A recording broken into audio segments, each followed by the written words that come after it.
Welcome, Gemini, Cancer, Cusp, to your Astrodice reading for March. Hope you guys are doing great out there. This is where astrology meets tarot for a small horoscope-like reading using only one of the 12 houses. So let's dive into this and see what's going on. Best message coming out.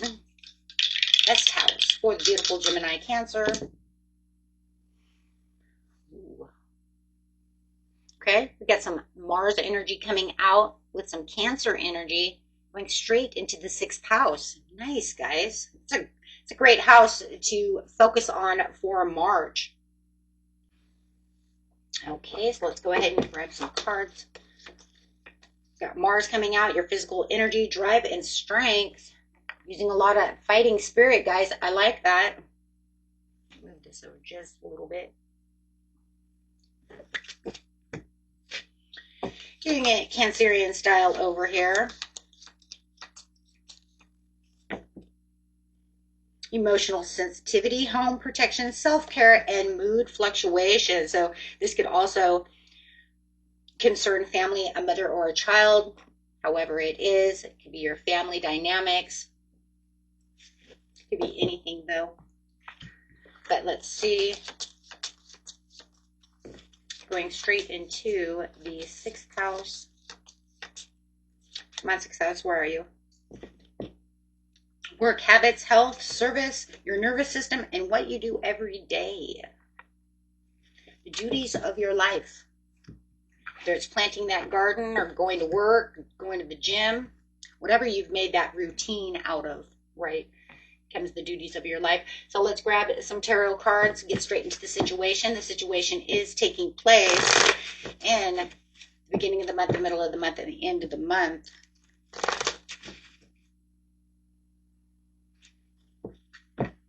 I feel like this month is about taking the initiative, guys, with the emotional habits in your daily life in the 6th house. But let's see how that's going to act over here. We do have the 6 of Wands. To the Empress, there you go. And the 5 of Wands.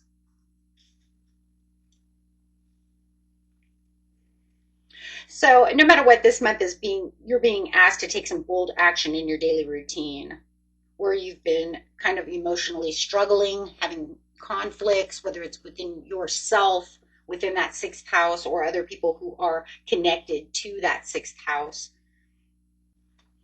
So it does look like you're just wanting everything to go back to maybe normal or have someone show more attention to you at this time. It does show that there is a little more recognition coming from that, or wanting that recognition from this person. If you feel like there's any kind of competing energies at work, jealousy from others, it could cause some internal pressure to maintain your success, maintain where it is in your 6th house of being recognized. Okay, so there could be some clashing schedules or responsibilities going on also in the beginning of the month. Okay.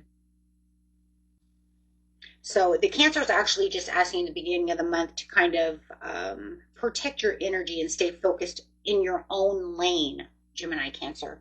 Okay. So don't worry about everyone else. They're just causing a lot of stress. We're still in that Mercury retrograde until like what, the 26th or something, guys? Okay. Well, we've got quite a while. And we have a lot of heavy energies going on as well. So there is a lot of clashing. There's a lot of feuding. People want to be argumentative. So don't let that just become your overall for the beginning of the month, right? Relax. Take a step back. Going straight to the mid-month, we have the Death card. There's the transition that I'm looking for, guys, to the world. Look at that. Completing that cycle, saying, I don't care, to the High Priestess. Yes. My goodness. Look at that, my friends. It's all 3 major arcanas. It's almost like the universe is stepping in and saying, I'm going to take care of this issue. If you just allow me to take care of this issue, I'm going to take care of this issue with you. Wow. That's a lot of support from the universe. Wow. I mean, how it can that, you know, I mean, how it's escalated, right? But in a powerful way. So I would say during the mid-month, there's something fully completing itself when it comes to this. I feel it's this energy. I mean, there is definitely no half ending here. This is a chapter that's completely closed, and it closes for good. It's done.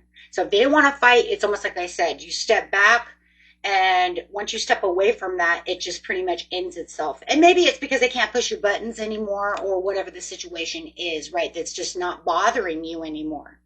So, I mean, this could just be that dynamic mindset, the havoc, or that dynamic connection to that daily routine, to that sixth house. I'm just saying, you said it was no more, and the universe said, good. I don't want it to be no more. I don't want it to be here either. Let's put it that way. And so then you're guided to move on quietly, High Priestess. That's quiet, but in my own power and knowing who I am. I don't need that, and I don't need to prove nothing to no one. So you don't need to announce this transformation, this closure. You don't need to do anything. You just need to know it, do it, and become it. And that's just enough for them to say, oh. So I feel like this is an energy that's rolling over from February, because I feel like it's a conflict that's been going on for some time that now is saying, I'm done with this.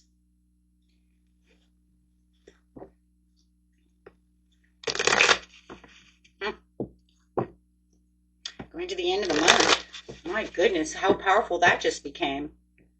As long as that moment, it's like I didn't see that coming.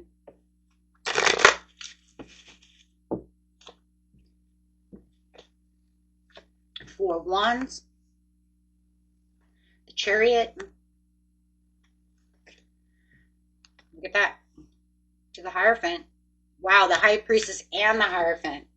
In the sixth house. I mean, they're coming in under the same house. That's awesome.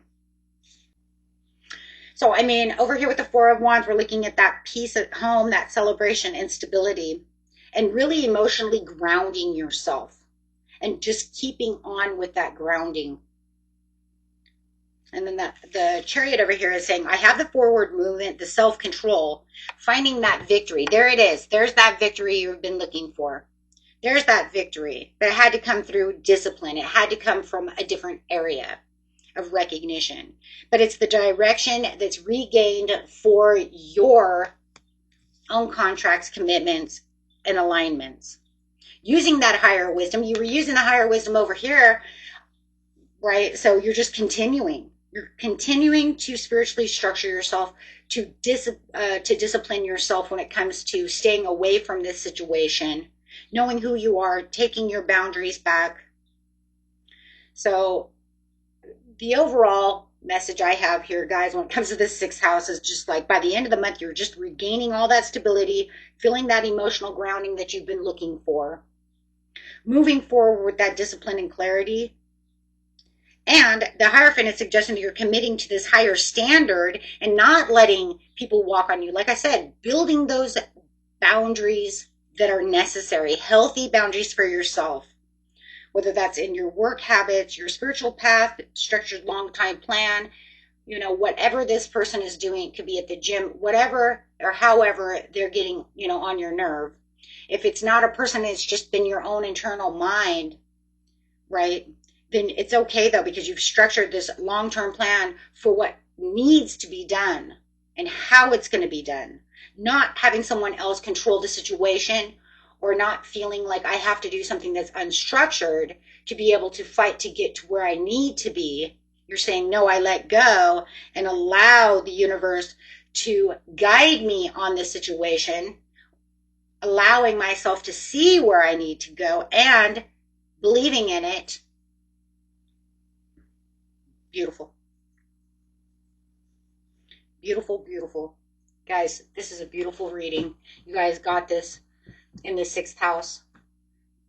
And, it, you know, if it's at the gym, you're going to know exactly what you need to do. You don't need to force yourself. You just go with the flow. Okay. No matter what it is. You guys are beautiful. Until next time. Peace and love. Bye-bye.